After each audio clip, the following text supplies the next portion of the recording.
Alors, je m'appelle Sylvain Charbonneau, chef du transfert des connaissances et innovation. Pour votre information, la conférence d'aujourd'hui sera enregistrée et mise à votre disposition pour visionnement futur là, sur la page web de notre établissement. Je tiens à vous remercier sincèrement pour votre présence à cette conférence aujourd'hui. À titre d'information, nous avons plus de 160 inscriptions, en tout cas ce matin, du moins au dernier décompte, plus de 160 inscriptions. Écoutez, c'est un record pour une conférence synaptique sur l'heure du midi. Donc, merci à tout le monde. Visiblement, c'est un sujet d'intérêt. Nous avons plus de 19 établissements là, de services de santé et services sociaux qui se sont inscrits, donc des représentants de 19 établissements, des cliniques privées, des organismes publics et communautaires, donc une belle représentation, là, tout à fait, là, belle diversité là, à l'intérieur des représentations aujourd'hui. Bienvenue et merci, comme je le disais, de votre présence. Merci de contribuer à ce rayonnement. C'est grâce à vous et également aux conférenciers et conférencières là, que ces activités de transfert des connaissances sont un succès. L'intérêt pour ce type d'événement est bien présent et nous incite évidemment à poursuivre nos efforts en ce sens. Ces conférences sont rendues possibles grâce à l'appui du CIUS de l'Ouest de l'île de Montréal, de nos centres de recherche affiliés, soit le Centre de recherche Douglas et le Centre de recherche St. Mary's, de la Direction des affaires universitaires, enseignement et recherche et de l'unité en transfert des connaissances synaptiques. J'en profite d'ailleurs pour remercier toutes les personnes qui ont participé à la réalisation et à la mise en œuvre de cette conférence. La conférence d'aujourd'hui aura pour titre « Troubles liés à l'usage d'opioïdes, répondre aux besoins pour accompagner le rétablissement ». Pour cette conférence, nous avons l'honneur de recevoir donc Michel Perrault. Michel est un chercheur à l'Institut universitaire en santé mentale Douglas, professeur agrégé au département de psychiatrie de McGill, aussi professeur affilié en psychologie à l'UQAM et en toxicomanie au département des sciences de la santé communautaire de l'Université de Sherbrooke. Chercheur à l'Institut universitaire sur la dépendance, membre du groupe de recherche et intervention sur les substances psychoactives Québec, donc le RISC, et également membre du Réseau québécois de recherche sur la douleur, donc le RQRD, réseau financé par les Fonds Recherche Québec. Léonie Archambault également, donc, bienvenue Michel. Léonie Archambault, donc PhD, chercheuse à l'Institut universitaire sur les dépendances du CIUS Centre-Sud de Montréal. Donc, de 2012, donc durant les 10 dernières années, en fait, de 2012 à 2023, elle a travaillé au Centre de recherche Douglas sur de nombreux projets portant sur les opioïdes sous la direction de Michel Perrault. Bienvenue, Léonie. Madame Isabelle Boisvert, également experte concernée dépendance et enjeux connexes, patiente partenaire et conférencière avec savoir expérientiel, responsable du partenariat par et pour de l'initiative canadienne de recherche sur les impacts des substances psychoactives, donc l'ICRIS Pôle Québec. Donc, bienvenue Isabelle. Donc, la conférence sera tenue en français, mais nous aurons une courte période de questions aussi à la fin. Là. Il y a la place, évidemment, pour ça. Toutes les questions peuvent être posées dans les deux langues, en anglais ou en français. Celles et ceux qui le souhaitent pourront lever la main et donc pourront avoir quand même on pourra ouvrir la caméra ou ouvrir votre micro également, là, qui vous permettra également de poser vos questions s'il y a lieu. Mais on vous invite évidemment à inscrire vos questions préférablement dans la boîte de clavardage, le fameux chat. C'est notre collègue Marie-Ève Arsenault qui prendra les questions à la toute fin de la conférence. Donc voilà, sans plus tarder, écoutez, je passe la parole à nos conférenciers. Donc Michel, à vous la parole. Merci beaucoup. Merci beaucoup. Merci Sylvain pour cette présentation. J'aimerais rapidement vous dire que malgré mon air de personne jeune et énergique, ça fait plusieurs années que je travaille dans le réseau. Et la question des opioïdes, j'y ai travaillé déjà en 1999. Et à Montréal, on avait le premier programme de bas-seuil pour traitement par la méthadone. Et j'ai eu la chance d'être le premier au Canada, d'ailleurs, d'y être associé, travailler en réduction des méfaits dans beaucoup de projets d'évaluation. Alors, je croyais que j'avais fait pas mal le tour d'évaluation de projets je dirais, dans les débuts des années 2000, jusqu'à temps que vers les 2014-2013, la question des opioïdes reviennent, mais vraiment, vraiment très fortement dans l'actualité et malheureusement dans nos services. Et, j'avais jamais vraiment arrêté de travailler dans le domaine, mais ça me semblait être quelque chose du passé. Et là, j'ai vu que ça nous revenait, mais très fortement. Alors, en passant, je l'ai vu dans la liste des participants qu'il y a beaucoup de gens de plein de domaines. Il y a une revue qui est gratuite d'accès libre. Ça s'appelle Drogue, Santé, Société. Il y a un numéro qui a été publié sur la question des opioïdes, si jamais ça vous intéresse, que j'avais édité avec des gens qui sont directement concernés. Alors, vous pouvez aussi avoir accès à plusieurs articles où on parle, par exemple, de l'approche par les pairs. Aujourd'hui, j'ai choisi d'être entouré. Je suis un chercheur assez, je ne pourrais pas dire paresseux ou médiocre, mais j'ai quand même une habileté, c'est de savoir m'entourer. Et aujourd'hui, j'ai choisi deux personnes qui, à mon sens, sont les mieux placées pour traiter de la question qu'on va aborder. D'une part, Léonie, qui a travaillé, en fait, qui a fait un doctorat là-dessus et qui a aussi été impliqué, qui en connaît beaucoup plus que ces travaux-là, qui a été impliqué dans de nombreux dossiers au cours des 12 années, là, des dernières 12 années, incluant qui a piloté, dans le fond, le guide par traitement agoniste injectable pour le Québec, qui a été mené, il y avait Marie-Ève Goyer, tout ça, on a mené ça. Peut-être qu'il y a un lien qui va apparaître quelque part dans votre, dans, pour vous indiquer le rapport. Vous pouvez voir ces travaux-là, c'est de longue haleine, c'est dans les approches novatrices, qui a travaillé sur les requis de service à Montréal et aussi qui est le point d'entrée de tout ce travail-là où on a découvert qu'il y avait différentes trajectoires et on le sait de plus en plus qui caractérisent la problématique d'usage des opioïdes. Et, et aussi, je dirais, Léonie a travaillé sur cette problématique-là avec le CRAN, on a travaillé plusieurs projets, mais celui des requis, on voyait que l'accès au traitement était de l'ordre de 44 de la population qui en aurait eu besoin. Et on s'est posé beaucoup de questions sur l'accès au traitement. La situation s'était améliorée depuis les débuts, là, quand j'ai travaillé là-dessus, dans la fin des années 90, mais on se demande pourquoi il y a un écart. Et nos travaux visent beaucoup à travailler sur cet écart-là, essayer de le comprendre, puis comment on peut améliorer l'accès et le suivi dans les traitements. Léonie a travaillé aussi, travaille sur la question de douleur chronique, la filière des opioïdes. D'ailleurs, tu te présentes dans un congrès en fin de semaine prochaine, je crois. Et, et, je dirais peut-être deux mots sur Isabelle, qui, elle, et c'est fantastique parce qu'aujourd'hui, on présente Léonie présente ses résultats et aussi, on va les questionner. On va essayer de vous donner une petite place là, avec une question qui va vous être soumise, puis peut-être si on a des chances d'échanger. On n'est pas dans la meilleure formule pour faire ça, mais on va aller jusqu'à la limite. Mais Isabelle, qui est impliquée comme patient partenaire avec le CHUM, qui est impliquée dans beaucoup de dossiers, et je l'ai vu. Et sincèrement, vous savez, les gens, il y a les titres, il y a tout ça, mais il n'y a rien de vous savez, on peut passer de la parole à l'action. Et j'ai eu de la chance quand j'étais à Vancouver. Nous, Isabelle, on sortait, nous, de Insight. Là, j'étais avec des pairs. Puis tout à coup, sur le téléphone, ça disait Isabelle vient d'intervenir pour donner les premiers soins pour un cas de surdose. On est à Vancouver, tu n'avais pas ton kit de naloxone, tu as donné les premiers soins, tout ça. Et ça m'a impressionné beaucoup. Puis je t'en aurais jamais parlé. Là, je sais que tu te demandes pourquoi je dis ça, mais c'est aussi pour témoigner un peu de l'engagement. Puis c'est vrai pour Isabelle, c'est vrai pour Léonie. C'est des gens qui sont vraiment engagés et ça paraît, et c'est des plus agréables de travailler avec ces gens-là. Alors, je ne peux pas faire mieux comme présentation. Et je vous laisse la place, Léonie, tu peux y aller. Et puis, je reviendrai avec les questions pour toi, Isabelle.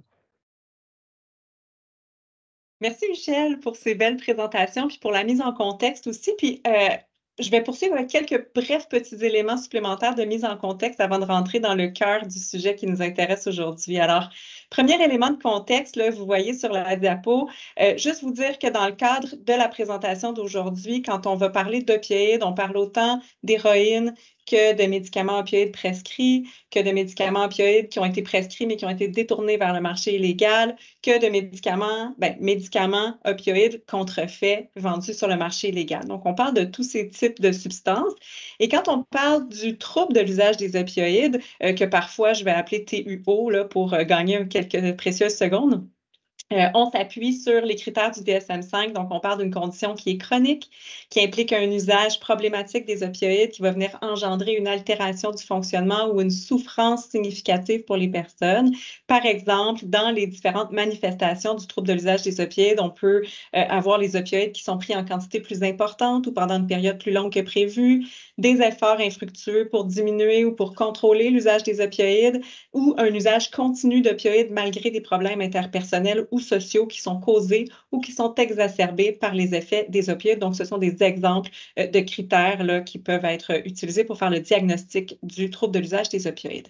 Et comment on traite le TUO? Alors, ce que les lignes directrices canadiennes recommandent en premier lieu, c'est un traitement par agoniste opioïde, comme par exemple la méthadone ou la buprenorphine naloxone, qui sont des traitements certainement que vous connaissez, qui sont les traitements pharmacologiques les plus étudiés. Mais dans les dernières années, il y a d'autres traitements pharmacologiques qui ont fait leur entrée progressive dans l'arsenal thérapeutique des cliniciens, comme par exemple la morphine à libération lente uniquotidienne, l'hydromorphone ou la diacétylmorphine injectable, et aussi l'approvisionnement plus sécuritaire, qui n'est pas comme tel un traitement, mais dont l'objectif, c'est vraiment de venir remplacer les substances contaminées du marché illégal par des substances sécuritaires qui sont vendues en pharmacie, qui sont produites de manière sécuritaire aussi. Donc, c'est plutôt à ce moment-là une stratégie de réduction des méfaits, de réduction des risques de surdose.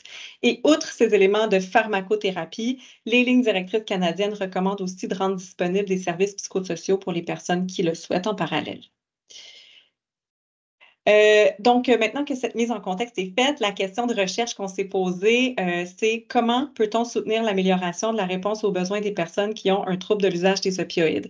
Michel a expliqué les éléments de contexte qui nous ont amenés à nous poser cette question-là. Et pour répondre à la question, on voulait identifier différents profils de personnes qui présentent un trouble de l'usage des opioïdes et aussi décrire la perspective des personnes qui ont un trouble de l'usage des opioïdes concernant leurs expériences de service et surtout leur définition du rétablissement.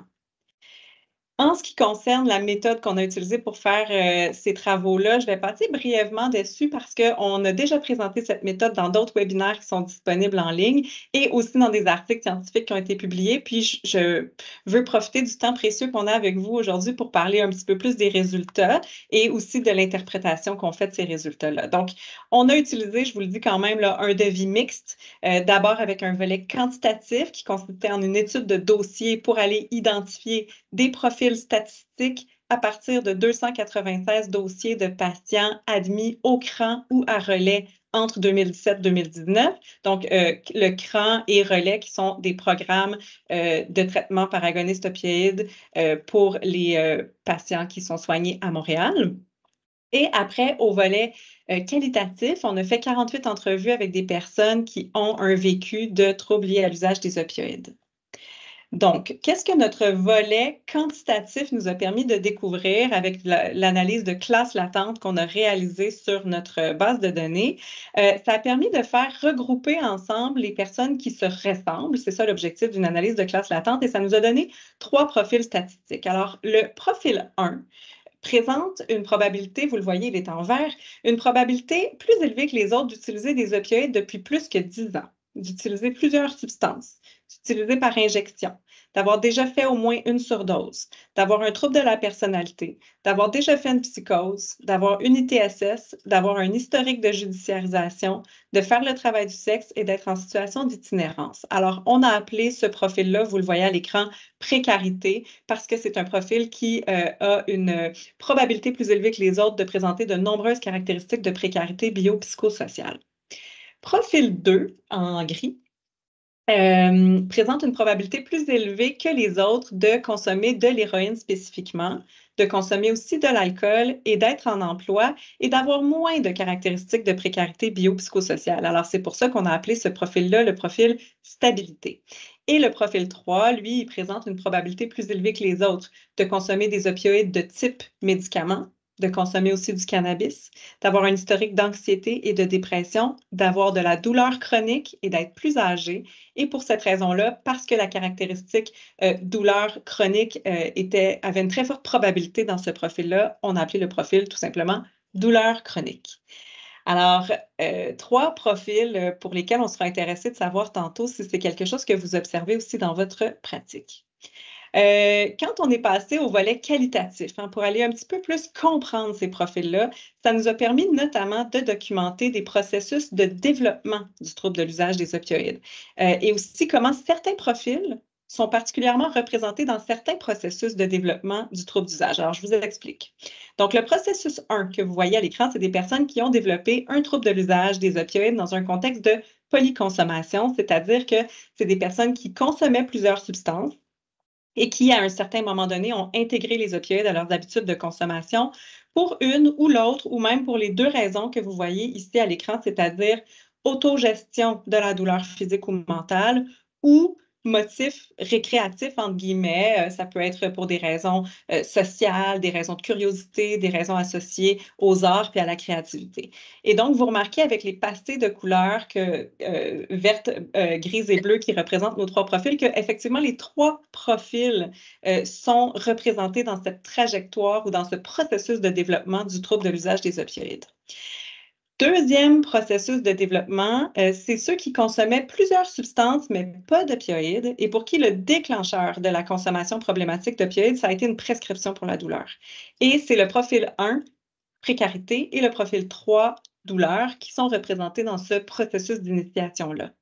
Et finalement, le processus 3, ce sont des personnes qui n'avaient pas d'antécédents de consommation problématique, pour qui le trouble de l'usage des opioïdes s'est vraiment développé dans un contexte de prescription pour la douleur chronique, avec une augmentation progressive des doses, une augmentation progressive de la tolérance qui a amené les personnes jusqu'au mésusage, jusqu'au trouble de l'usage d'opioïdes, mais sans jamais toutefois les mener vers le marché illégal. Donc, ce sont uniquement des personnes du profil 3 qui rapportent ce processus d'initiation-là de leur trouble de l'usage des opioïdes.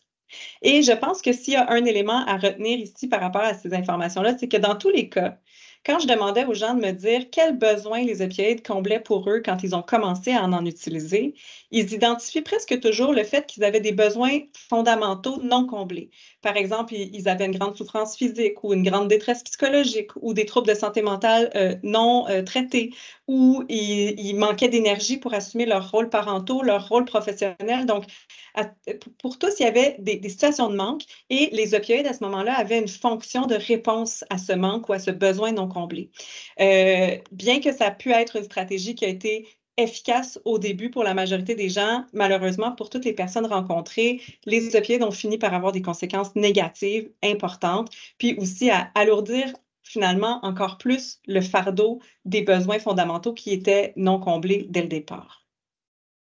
Si vous êtes d'accord, je vous présente maintenant plus en détail des résultats qualitatifs que je vais contraster en fonction des 3 profils pour qu'on essaie de mieux comprendre qu'est-ce qui est propre à chacun des profils dans notre étude concernant les expériences de service et les objectifs de rétablissement. Alors, pour le profil 1, qui est caractérisé, je vous l'ai dit, par une grande précarité biopsychosociale, quand on leur a demandé ce qui les avait le plus aidés dans leurs expériences de service, la première chose qu'ils m'ont répondu, c'est la gentillesse et l'écoute des professionnels. Ensuite, dans un deuxième temps, ils m'ont parlé des aspects pharmacologiques de l'offre de service. En particulier, ce qui est intéressant avec le profil 1, c'est qu'il y en avait beaucoup qui appréciaient les nouvelles approches pharmacologiques plus récentes, comme j'en ai nommé tout à l'heure, l'hydromorphone injectable, l'approvisionnement plus sécuritaire, parce que ces approches-là, notamment pour ceux qui sont familiers, permettent de poursuivre la consommation en parallèle, ce qui n'est pas le cas de toutes les options pharmacologiques parce que ce ne sont pas tous les traitements par agonistes opioïdes injectables qui sont facilement compatibles avec la poursuite de la consommation. Et pour certaines personnes, il y a des gens qui souhaitent poursuivre la consommation en même temps que de recevoir un traitement. Les personnes du profil 1 m'ont aussi beaucoup parlé de la réponse à leurs besoins de base. Manger, dormir, s'habiller, c'est le grand thème transversal du profil 1 parce qu'effectivement, c'est bien beau de traiter le trouble d'usage d'opioïdes, mais comme m'expliquaient les personnes, quand on ne mange pas, quand on n'a pas de place où dormir, le traitement pharmacologique ne mène pas très loin dans le processus de rétablissement. Donc, quand les personnes arrivent dans un milieu de traitement où on les aide, en plus à répondre à leurs besoins de base, pour eux, c'est un facteur bénéfique dans leur processus de traitement puis de rétablissement. Et quand j'ai demandé aux personnes de ce profil-là ce que ça voulait dire justement pour eux le rétablissement, là aussi les besoins de base prenaient beaucoup de place et là je trouve ça très intéressant parce qu'il y en a qui parlaient de la réponse aux besoins de base comme étant un indicateur de rétablissement. Hein? Ils expliquaient le jour où je vais manger à ma faim, que je vais être logée puis que je vais être stabilisée, là je le saurai que je serai rétablie.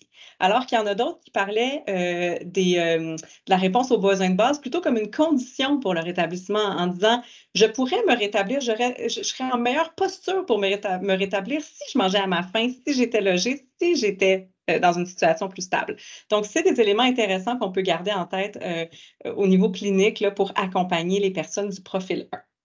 Profil 2, qu'on a appelé stabilité parce que je vous l'ai dit, ce sont des gens qui ont généralement moins de comorbidités biopsychosociales. Quand je leur ai demandé qu'est-ce qui vous a le plus aidé dans votre expérience de service, eux aussi, ils m'ont parlé de l'importance de la relation avec les professionnels, mais de la relation de confiance. Et là, je vous explique. Donc, plusieurs participants dans ce profil-là insistaient sur l'importance de la confiance bilatérale dans la relation entre le professionnel puis le patient. Comme patient, est-ce que je peux faire confiance à mon professionnel pour lui dire toute la vérité sur ce que je consomme vraiment, sur mes habitudes de vie, pour qu'il puisse m'accompagner en toute connaissance de cause, puis vraiment m'aider sans jugement, en sachant de quoi il en retourne. Mais si moi, je lui fais confiance puis que je me dévoile, est-ce que ça va aller dans les deux sens? Est-ce que lui aussi va me faire assez confiance pour me donner un petit peu de lousse dans mon traitement, me permettre de faire des choix, de ne pas tout le temps être contraint à prouver différentes choses, par exemple avec des tests d'urine pour vérifier si j'ai bien tout dit, toutes les choses que j'ai consommées, de toujours prendre mon traitement par agoniste opioïde sous supervision pour être sûr que je l'ai vraiment pris. Donc, pour ces personnes-là, au cœur de leur préoccupation, elle avait la question de se faire confiance dans les deux sens. Et on comprend que cette notion de confiance-là, elle se traduit aussi dans le choix concerté du traitement par agoniste opioïde en fonction du mode de vie de la personne et de ses objectifs de rétablissement. Est-ce que ses objectifs de rétablissement, c'est de cesser sa consommation? Est-ce que c'est de réduire sa consommation? Est-ce que c'est de rendre sa consommation plus sécuritaire? Alors, toutes des choses qui doivent être évidemment considérées pour le profil 2 lorsqu'il est question de faire un choix concerté. Et dans les expériences de service, il y a aussi le thème de l'accès qui était très important pour ce profil-là. Ce qui est caractéristique au profil 2, c'est que souvent, c'est des personnes qui ont développé un trouble d'usage d'opioïdes dans un contexte de polyconsommation et donc qui ont quand même une certaine connaissance des services en dépendance. Mais là où ça se corse au niveau de l'accès, c'est que quand l'aide n'est pas disponible au moment où la personne en a besoin. Par exemple, je vous donne un exemple pour vous illustrer. Il y a une personne qui m'a raconté que au moment où elle était vraiment prête à faire un changement dans sa vie, où les opioïdes lui posaient beaucoup de problèmes, elle s'est dit, là, je suis plus capable, il faut que j'arrête. Et donc, elle a essayé de trouver des services. Et ce qu'elle raconte, c'est que partout où elle appelait, on lui proposait de poursuivre sa consommation en attendant un rendez-vous pour obtenir un traitement, pour ne pas tomber en sevrage. Et pour elle, cette option-là, elle était très délétère dans sa démarche parce qu'elle était prête vraiment à ce moment-là à faire un changement. Et finalement, quand j'ai demandé aux personnes du profil 2 qu'est-ce que ça voulait dire pour eux le rétablissement, il y a plusieurs personnes qui m'ont dit attention, le rétablissement, ce n'est pas seulement l'abstinence, ça peut l'être, mais chez plusieurs personnes du profil 2, il y avait toute une réflexion concernant les normes sociales autour de la consommation, sur la manière dont on traite les personnes qui consomment et aussi sur la pertinence de décriminaliser l'usage de substances pour réduire le stigma systémique envers les personnes qui consomment. Et je termine avec le profil 3. Je vous donne des détails aussi sur ce qu'on a recueilli au niveau des entrevues. Donc, quand je leur ai demandé ce qui les avait le plus aidés dans leur expérience de service, plusieurs ont raconté que leur parcours dans les soins primaires ou dans les différentes spécialités médicales avait été difficile, qu'ils s'étaient souvent sentis jugés ou incompris et que c'est dans les services en dépendance qu'ils se sont sentis plus compris, plus écoutés, plus accueillis dans leur double problématique, douleur et trouble de l'usage des opioïdes. Et au niveau du traitement pharmacologique, ce qui est intéressant aussi, c'est qu'il y en a plusieurs qui considèrent que le traitement par agoniste opioïde qui leur a été prescrit pour leur trouble d'usage d'opioïdes a aussi été assez efficace pour gérer simultanément leur douleur chronique. Donc, il y avait des gens qui étaient particulièrement satisfaits de la double action que ce traitement-là pouvait avoir sur leur double problématique. Ce n'était pas le cas de tous, mais je pense que ça vaut la peine de le mentionner. Au niveau de l'accès aux services pour ce profil-là, dans la mesure où c'est des personnes qui développent un trouble d'usage en contexte de prescription, lorsque c'est le cas, ben, certains ne se reconnaissent pas nécessairement à travers les services en dépendance. Parfois, c'est des personnes qui ne sont jamais allées sur le marché illégal, qui ne s'identifient donc pas à ce domaine-là. Et lorsqu'elles ont développé justement un trouble d'usage d'opioïdes en contexte de prescription, ben, certains racontent que la première fois qu'ils ont ressenti des symptômes de sevrage, ils ne savaient pas du tout ce qui leur arrivait. Ils ne faisaient pas nécessairement le lien même avec le médicament opioïde. Et donc, plusieurs racontent que ça a été très long pour eux avant de comprendre qu'est-ce qui leur arrivait puis de pouvoir réussir à obtenir de l'aide. Et certains disent qu'ils se sont adressés en soins primaires ou à l'urgence pour justement recevoir de l'aide avec cette dépendance aux opioïdes qui s'était installée et s'être fait dire ben, c'est pas ici qu'on peut vous aider à aller chercher des ressources sur Internet alors qu'ils étaient en sevrage. Et donc, ces témoignages-là laissent présumer que chez les personnes qui ont développé un trouble d'usage en contexte de prescription, il peut y avoir une méconnaissance du problème et de son traitement, mais que cette méconnaissance-là peut aussi se retrouver parfois chez certains professionnels dans le réseau de la santé. Donc, gagne à être plus connu, plus diffusé. Et finalement, quand j'ai demandé aux personnes du profil 3, qu'est-ce que ça voulait dire pour eux le rétablissement, les thèmes qui étaient prédominants, en fait, le grand thème qui était le plus prédominant, je dirais, c'est le thème vocationnel. Tout ce qui est de l'ordre de l'emploi, les études, le bénévolat, plusieurs parlent d'avoir besoin d'être occupés, d'être des citoyens qui contribuent à la société parce que les personnes qui ont une double problématique, usage d'opioïdes et douleurs chroniques, bien, ça cause aussi un double obstacle quand il s'agit de se réaliser à travers une activité professionnelle. Et donc, au niveau clinique, ça peut être intéressant de garder en tête que pour ce profil-là, plusieurs souhaitaient donner un sens à leur quotidien avec des activités gratifiantes, comme des activités professionnelles, par exemple. Et j'arrive à la toute fin de ma petite présentation. J'ai hâte d'entendre Isabelle interpréter tout ça pour nous, mais je vous donne ma propre petite interprétation avant et vous en ferez ce qui vous plaît. Donc, on a vu jusqu'à maintenant avec ces résultats-là qu'il existe différents profils de personnes avec un trouble d'usage d'opioïdes. On a vu qu'il existe différentes trajectoires de développement du trouble de l'usage. On a vu que selon les profils, pas tout le monde a les mêmes expériences de service et pas tout le monde a la même conception non plus du concept de rétablissement.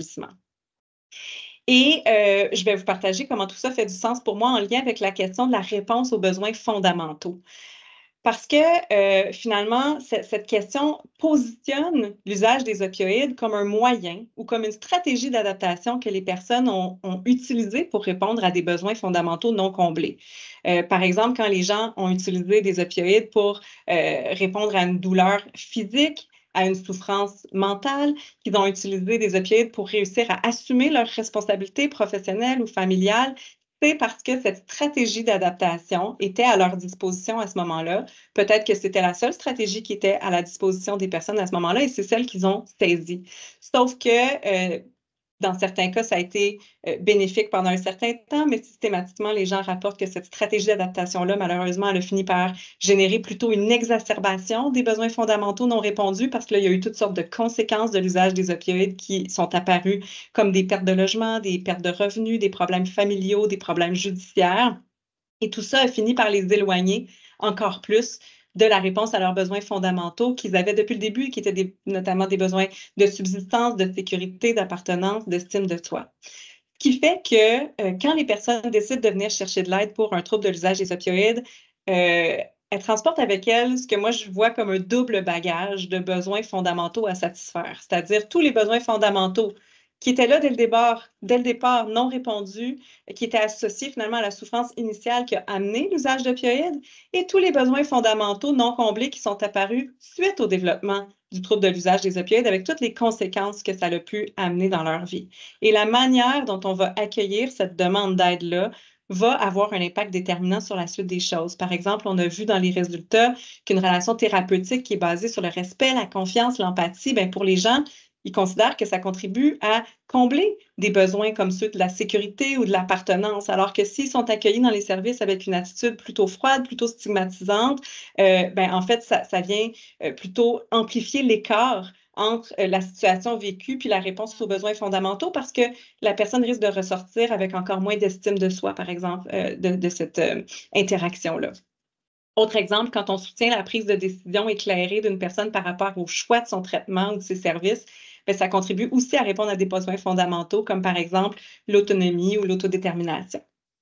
Et ce que l'analyse par profil nous permet de mettre en relief, comme on l'a vu dans les résultats, c'est que les personnes vont accorder une importance particulière à certaines expériences de service en fonction de différents besoins fondamentaux qui sont importants pour eux au moment où ils font une demande de service. Alors, ce que ça veut dire, c'est que l'idéal pour eux, c'est que les services soient capables d'avoir une certaine flexibilité pour s'adapter à la hiérarchie des besoins de la personne lorsqu'elle arrive pour aller chercher de l'aide parce qu'elle a une hiérarchie de ses besoins à combler à ce moment-là. Et je termine ma petite interprétation en insistant sur le fait que les résultats illustrent comment on ne peut pas concevoir une offre de service qui traite sur un modèle one size fits all, parce que, en fait, les personnes qui ont un trouble de l'usage des opioïdes, c'est une population qui est très hétérogène et que les conditions qui vont leur permettre d'atteindre leurs objectifs de rétablissement peuvent être tout aussi hétérogènes. Alors, je pense que ça fait le tour de ce que j'avais à vous dire. J'ai hâte. Je repasse la parole à Michel qui va pouvoir animer la suite avec Isabelle. Merci beaucoup, Léonie, pour ta présentation. C'était dense, puis tu t'es permise d'interpréter et même de recommander les choses à faire. Et merci d'avoir résumé, dans le fond, tous tes travaux de doctorat en une demi-heure. C'est super.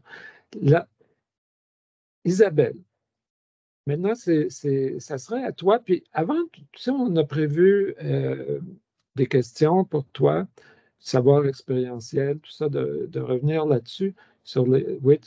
Mais ce que j'aimerais te demander d'abord, suite à la présentation de Léonie, toi, est-ce que tu as juste des réactions, peu importe la question, là, toi, comment tu vois ça, ce qu'elle nous a proposé, son approche? C'est quoi tes réactions? Merci beaucoup pour mes réactions, c'est que c'est hyper pertinent à la réalité que j'ai vécue, puis un peu pour mettre les gens en contexte, parce que c'est vague, experts concernés, mais en bref, j'ai eu une dépendance aux opioïdes pendant 15 ans par injection, donc j'ai vraiment passé par le réseau, puis j'ai été sous TAO pendant plusieurs années, Suboxone, Méthadone, puis tout ça. Puis c'est ça, donc moi je m'identifiais beaucoup, ok, excusez-moi, parce que j'ai comme plein d'affaires dans la tête. Premièrement, le profil, je pense que c'était le profil 1 de précarité. Ce profil-là, moi, ma dépendance m'a amené là, à la fin. Toutes les choses que tu as nommées, avoir un TPL, avoir fait des psychoses, itinérance, crack. Il y avait aussi comme une prévalence à l'utilisation du crack, à l'injection, tout ça. Ça, tout s'appliquait à moi. Moi, j'étais vraiment dans ce profil-là, travail du sexe, tout ça. Mais il y a aussi eu une période où j'étais dans le profil de stabilité. Donc ça durait environ 3-4 ans. Que j'avais un emploi stable, personne ne savait que je consommais par injection, puis j'étais sous TAO, j'étais sous méthadone, puis là, des fois, je consommais, des fois, je consommais pas, en tout cas, puis ça, je m'identifiais beaucoup à ça. Pour le profil de douleur, moi, j'ai connu, maintenant que je suis en recherche avec des personnes qui s'injectent, pour des projets pour les personnes qui s'injectent, j'en vois des profils comme ça, mais moi, je ne l'ai pas vécu. Puis, là, j'ai d'autres choses à dire, mais je ne veux pas non plus répondre à toutes les questions d'avance. J'ai comme pris des notes, là. Isabelle, sens-toi à l'aise. Nous, on les a prévus juste pour, si tu veux, commence par la dernière si ça te convient. Moi, là, je peux tricher. Là, puis en plus, Léonie était rapide, tout le monde était efficace, ça fait que ça nous donne du jeu. On voulait que tu aies de la place. Alors, vas-y comme tu le penses, sinon je vais décliner les questions là, telles qu'elles sont présentées. Parfait. Par rapport au processus 1, qui était la polyconsommation, si je me rappelle bien, moi, ça s'appliquait à moi aussi, là. Ça a vraiment été, ça n'a pas été ma première substance, ça a été graduel à travers les années, différentes substances, différents moyens de consommer jusqu'à l'utilisation par injection d'héroïne, puis d'ilodide, hydromorphe aussi, là. Ça dépendait de ce que je trouvais à ce moment-là. Puis aussi, ce que je trouvais intéressant, c'était que dans le profil de stabilité, tu parlais que c'était majoritairement l'utilisation d'héroïne. Puis moi, c'était exactement ça. Les années que j'ai pu avoir accès à de l'héroïne, j'étais beaucoup plus stable. Puis là, quand je suis tombée dans tout ce qui est dilodide, hydro, mais comme acheté sur le marché noir, que c'était pas prescrit, là, le supply est moins fixe, donc c'est difficile à trouver, puis tout ça. Donc, j'étais beaucoup plus précaire dans ma consommation à ce moment-là.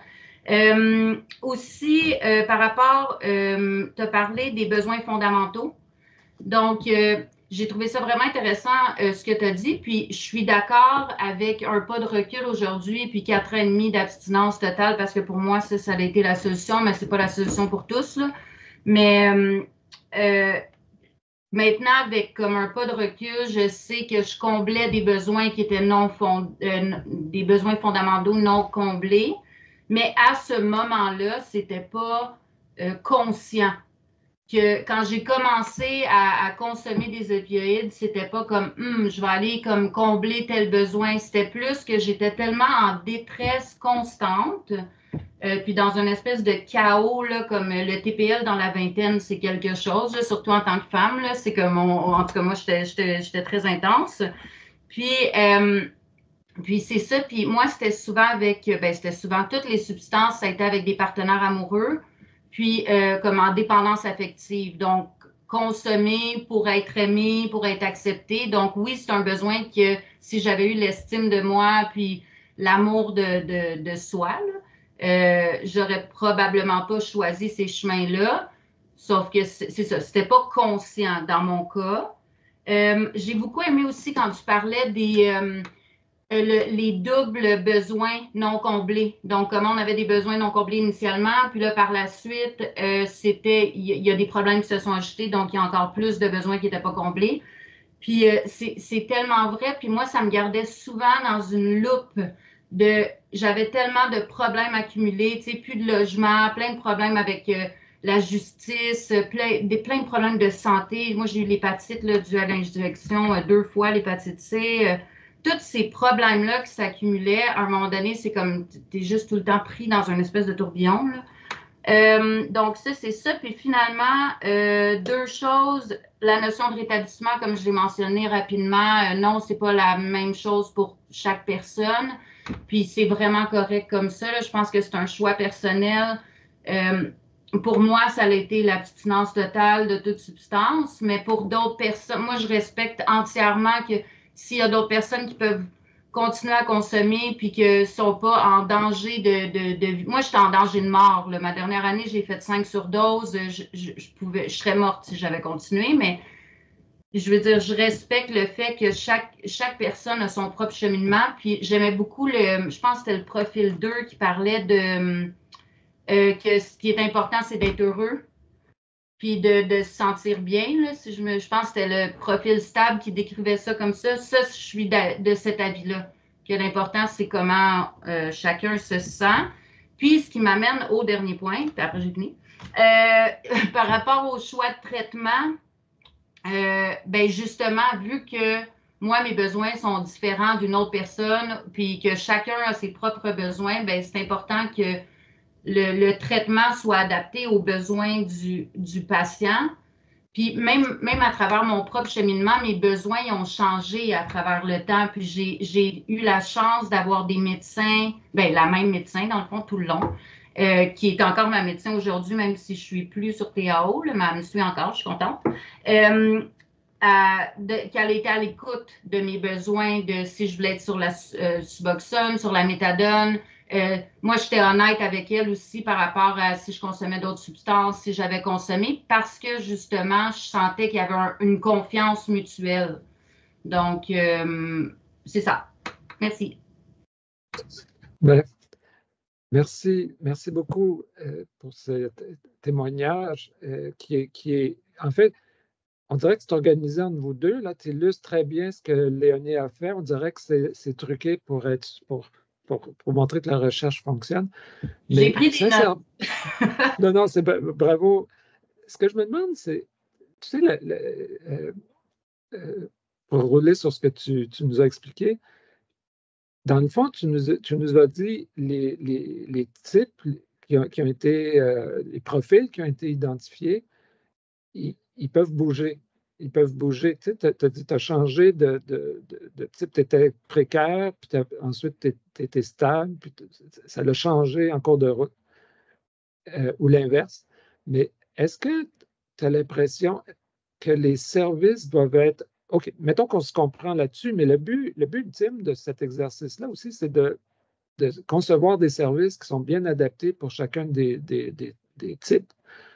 Est-ce que toi, tu as pu est-ce que tu as dû transiger ou transférer ou aller chercher d'autres services dépendant du niveau du profil que tu représentais, ou si tu as réussi à avoir tout ça de la même place, ou comment ça s'est produit pour toi? C'est une bonne question. Si je vais avec TAO, j'ai eu la chance d'avoir une médecin qui m'a pris en charge, puis quand elle a changé de clinique, éventuellement, elle m'a gardé dans son caseload, puis j'ai juste changé de clinique. Donc, ça fait ça a été sur plusieurs années. Mais si je pense, supposons, à l'accès aux services pour quand j'étais en sevrage, puis je voulais rentrer dans un hôpital où je savais que j'allais être pris en charge, j'allais dire rapidement, mais bon, on s'entend qu'il y a de l'attente dans tous les urgences, mais de façon non stigmatisante, accueillante, puis aussi qui allait vraiment bien traiter mes symptômes de sevrage, puis pas penser que j'étais là pour me geler. Là. Je veux dire, c'est pas mal plus simple aller se geler dans la rue qu'aller se geler à l'hôpital. Honnêtement, il y a beaucoup moins d'attente. Donc, c'est l'accès aux soins, puis aussi quand je voulais rentrer en thérapie, à ce moment-là, moi j'ai arrêté de consommer en 2019, mais j'ai fait des demandes de thérapie sur une période à partir de 2009 jusqu'à 2019, là, j'étais tout le temps in and out en thérapie. Puis l'accès aux thérapies, si j'ai vu que j'avais un trouble d'utilisation une dépendance aux opioïdes, ça faisait que, si je me rappelle bien, à ce moment-là, il y avait comme 4 thérapies au Québec qui étaient prêtes à me prendre. Même les fois que j'avais une prescription de mon médecin, les fois que j'étais sur TAO puis je l'ai rentré en thérapie, il n'y avait soit pas les permis ou il n'y avait pas le staff nécessaire pour gérer ça. Puis là, il fallait que j'aille à l'hôpital. Puis quand j'allais à l'hôpital, c'est pas tous les hôpitaux qui étaient équipés, si je pourrais dire, ou que le staff était bien formé sur les symptômes de sevrage. Puis même qu'il y a des centres au Québec qui s'appellent, ça s'appelle des détox, mais il n'y a pas d'infirmière sur place. Donc, je veux dire, tu peux dormir, tu peux manger, mais si tu as vraiment des gros symptômes de sevrage, c'est l'hôpital. Tu dois aller à l'hôpital. Donc, je ne sais pas si ça répond à ta question, mais ouais. Oui, écoute, je pense que la question de fond, c'est le but, là, les travaux de Léonie, tout ça, c'était pour voir comment on peut améliorer l'offre de service. Toi, tu réponds très bien, tu parles d'accès, puis de lien, quand tu dis ta médecin t'a gardé quand même, puis tout ça, ça fait ce que tu nous démontres aussi, c'est la continuité, puis l'ouverture des gens. Et je veux juste te rappeler que dans notre auditoire, tu vois, quand là, il y a une autre question qui a été soumise, mais on a les 3/4 des gens qui travaillent directement ou indirectement la question des opioïdes. Et donc, c'est quand même beaucoup de monde. Là, on était à 111 tantôt. Là, je ne sais pas combien on est de participants. Mais il y a ça. Puis, quand il y avait la question tantôt sur les profils, il y avait, quand il y avait autres, il y avait les 3 profils, puis autres, puis c'est santé mentale qui ressortait aussi. c'est important aussi de se souvenir de cet aspect-là que tu as soulevé aussi. Puis je vois que Léonie veut parler. J'essaie le plus possible de l'empêcher de parler, mais on va la laisser dire quelque chose. Vas-y donc, Léonie. Merci, Michel. Tu sais que je suis difficile à faire taire. Mais Isabelle, j'ai trouvé ça super intéressant pendant que tu parlais. Ça me faisait penser que les professionnels qui ne sont pas familiers avec les troubles d'usage d'opioïdes, avec les symptômes de sevrage, j'ai l'impression qu'il y a une sous-estimation de la souffrance puis de la détresse que ça représente d'être en sevrage. Puis je pense qu'on a peut-être un travail de sensibilisation à faire à ce niveau-là parce que j'ai vraiment l'impression qu'il y a peut-être un manque justement de sensibilisation par rapport à l'ampleur de la souffrance que les gens vivent et à quel point ça prend du courage pour justement aller chercher de l'aide quand tu es dans cet état-là où tu es très malade et souffrant. Fait que je pense que je ne sais pas si tu veux réagir là-dessus, là, puis j'aurais autre chose à dire après sur la santé mentale. Oui, c'est un vraiment bon point là, par rapport au sevrage. C'est l'enfer, le sevrage. Moi, je ne souhaite pas ça à mon pire ennemi. Moi, la maison aurait pu être en feu autour de moi là, si j'étais en sevrage puis j'avais de la consommation devant moi, j'aurais consommé avant d'éteindre le feu. Là. C'est atroce. C'est vraiment atroce comme sentiment. Puis même dans les cliniques, on parle justement de l'accessibilité des soins, même dans les cliniques qui se spécialisent en TAO, ben, c'est des cliniques de jour souvent. Donc, quand je faisais à ce moment-là, supposons mon induction de Suboxone, ça veut dire pendant quelques jours, je devais comme arriver en sevrage pour commencer ma Suboxone, ben, je devais quand même quitter la clinique en fin de journée en sevrage parce que je me sens pas encore très bien parce que c'était plus long dans ce temps-là là, à filer mieux, dans le fond. Mais donc, dans un monde idéal, je trouve qu'il faudrait plus d'accès au lit immédiat pour des sevrages, donc des centres où on pourrait aller faire un sevrage physique, qu'on serait bien épaulé, que l'accès serait rapide. Donc ça, c'est sûr. En tout cas, moi, je veux dire, le nombre de fois que j'étais allée consommer au lieu d'aller chercher de l'aide parce que je n'étais pas capable d'attendre, parce que j'étais trop en sevrage. Puis je veux dire, c'est ton nez coule, c'est diarrhée, vomissement, des sueurs froides, chaudes, t'es plié en deux, t'as mal partout, tu peux plus dormir parce que t'as trop dormi ou comme oh non, c'est l'enfer. C'est vraiment l'enfer. Donc, il y a ça. Puis par rapport, je vois qu'il y a 43% qui avaient mis approche globale et holistique. Ça, évidemment, c'est idéal. Moi, souvent, justement, pour mes problèmes de santé mentale, j'ai été envoyée à d'autres endroits que pour mon TAO. Puis là, pour mes suivis psychosociaux, c'est un autre endroit. Puis là, ça, c'est plein de barrières qui font que c'est difficile. Des fois, c'est décourageant. Surtout quand tes besoins de base, à ce moment-là, ne sont même pas comblés. Donc, c'est ça. Il y a des questions qui ont roulé, là, comme vous pouvez voir dans le chat. C'est intéressant. On voit que quand on demandait le profil des personnes où les gens étaient les plus impliqués, précarité, ça sortait chez plus de la moitié. C'est quand même intéressant. Ce que Isabelle, ce que tu as décrit, c'est aussi, ça correspond à la réalité, j'imagine, de beaucoup. Il nous reste...